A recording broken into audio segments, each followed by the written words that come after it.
In the film, Gold Moon Chairman Seok is recently cleared of allegations, but meets a tragic fate when his car is crushed by a truck. Jung Chung, the Gold Moon executive director, and Lee Jae-sung receive the devastating news at the hospital. With Seok's death, the seat of the chairman is left vacant, and 3 candidates emerge for the position. Jung Chung, the executive director, is third in line, responsible for construction and having close ties with the triads. However, he faces constant conflict with Lee Jong-gu, the managing director who handles private loans, pyramid schemes, and entertainment businesses. The final candidate is Jang Soo-ki, holding the number 2 spot on paper, but remaining inactive in daily activities. Elsewhere, Shin Woo, a cop working with Chief Kang, meets Lee Jae-sung, who regularly exchanges intel with them.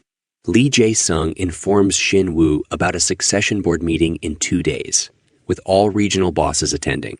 In a secret meeting place, Lee Jae-sung meets Chief Kang, who has been recently promoted as section chief of the National Police Agency.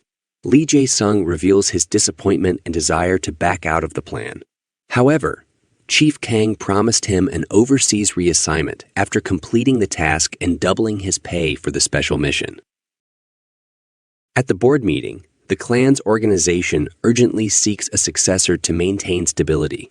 Jang Soo-ki proposes a new meeting within a month to vote for the successor, and everyone agrees. As the meeting concludes, Jung Chung invites Lee Jong-gu for a meal, but Lee Jong-gu coldly declines the offer. In the elevator, Jung Chung asks Lee Jae-sung to look after his office while he's away, leaving for Shanghai to finalize a business deal in 2 days. Walking in the parking lot, a car nearly hits Jung Chung, but Lee Jae-sung swiftly shields him from harm. To their surprise, the car belongs to Lee Jong-gu. Frustrated, Lee Jae-sung admonishes him for the reckless behavior, but Lee Jong-gu sarcastically apologizes. On the other hand, Lee Jae-sung confronts Shin Woo about the other mole's identity, but she claims to be unaware of that information due to police protocols. He expresses frustration, questioning why the gangsters trust him while the police do not, despite his loyalty. Despite this, Lee Jae-sung shares Jung Chung's flight details and asks her to check the itinerary. Later, Lee Jae-sung escorts Jung Chung to the airport, noticing a group of men tailing them discreetly. After Jung Chung clears security, the men approach him, leading him to National Police Agency Chief Kang. The chief hands Jung Chung an investigation report and asks for evidence to prosecute Lee Jong-gu. Additionally, he reveals the existence of more moles within their organization.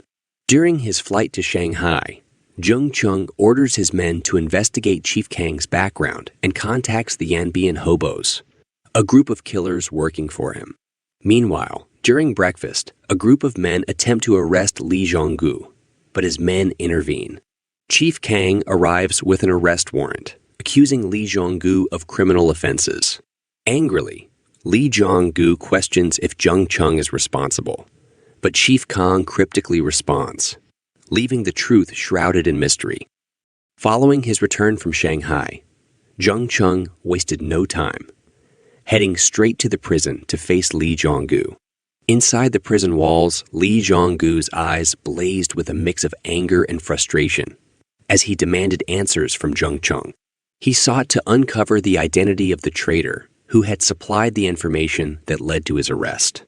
Accusing Jung Chung of treachery and ambitious designs to seize control of the organization, Lee Jong-gu questioned him about the murder of the former leader, suspecting him to be the culprit.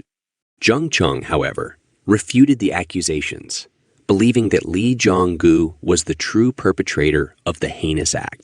In a stern warning, Lee Jong-gu advised Jung Chung to remain vigilant and watch his back. Sardonically, Jung Chung then thanked him for the reminder. In the stadium, Jung Chung presents the section chief with a gift, a Chinese mooncake filled with a substantial amount of money, hoping to secure freedom for their criminal activities and halt the investigation. However, the section chief rejects the bribe, throwing the mooncake back at Jung Chung.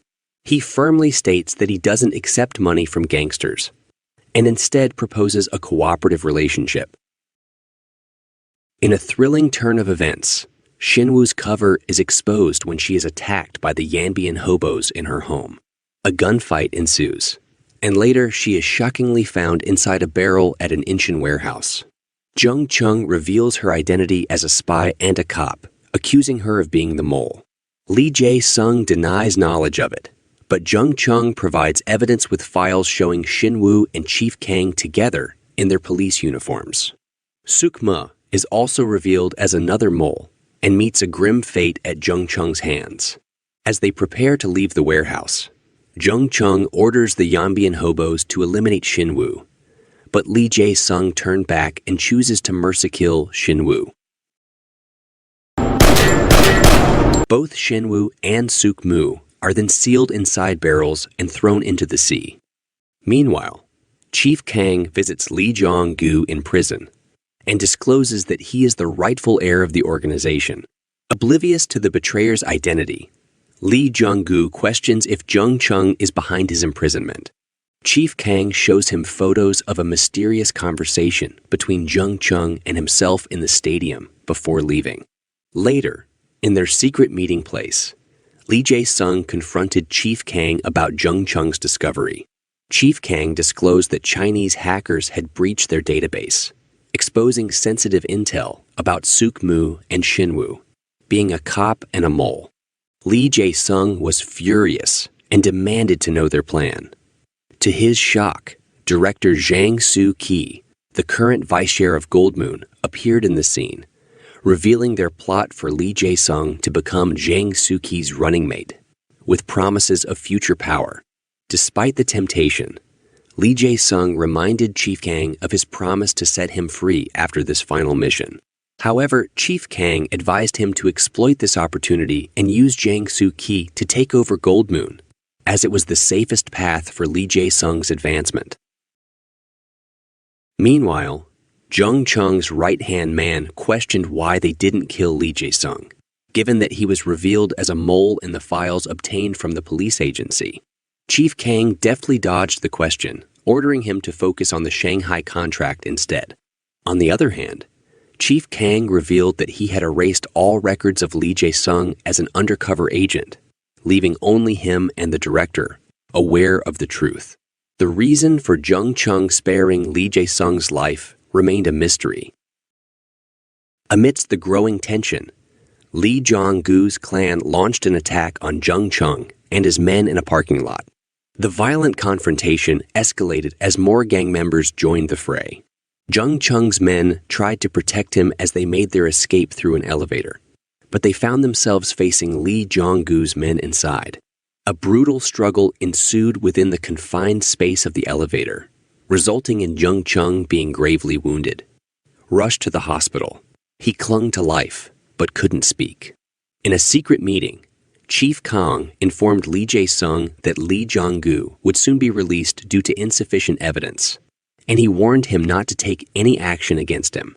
At the hospital, Jung Chung managed to communicate with Lee Jae-sung, urging him to choose a side if he wanted to survive. He left a mysterious present in his office's safe for Lee Jae-sung to discover later. Tragically, Jung Chung passed away due to his injuries. At the funeral, Lee Jae-sung paid his respects to Jung Chung, and director Jang Soo-ki was present. Faced with the enigmatic Yanbian hobos, Lee Jae-sung decided to investigate further and went to Jung Chung's office to open the safe. Inside, he found an envelope containing his file, revealing his identity as a cop. After Lee Jong-gu's release from prison, he returned home to find no welcome, only solitude. As he started to drown his sorrows in alcohol, a group of gangsters suddenly appeared. Unfazed, Lee Jong-go remarked that he never expected Lee Jae-sung to become the next chairman. With a request for one last smoke, he met his tragic end and thrown from the top of the building. Meanwhile, director Jang Soo-ki asked Lee Jae-sung to ride in his car, leading them to an isolated location where armed men awaited. Director Jang Soo-ki's plan to eliminate Lee Jae-sung backfired, as the men turned on him, beating him to death and disposing of his car in the river. In another shocking twist, one of the Yanbian hobos infiltrated the secret meeting between Chief Kang and Lee Jae-sung, brutally stabbing Chief Kang to his demise. Simultaneously, the other group of Yanbian hobos pursued the police director, mercilessly shooting him at a railway station. In the gripping finale, Lee Jae-sung arrived at the crucial board meeting with his loyal men. With no other contenders left, the board had no choice but to nominate Lee Jae-sung for the vacant chairmanship. Lee Jae-sung then became the new chair of the organization. The end credit scene reveals an event from 6 years ago, showing Jung Chung and Lee Jae-sung fighting alongside each other against a group of gangsters, hinting at a deep connection predating their recent operations.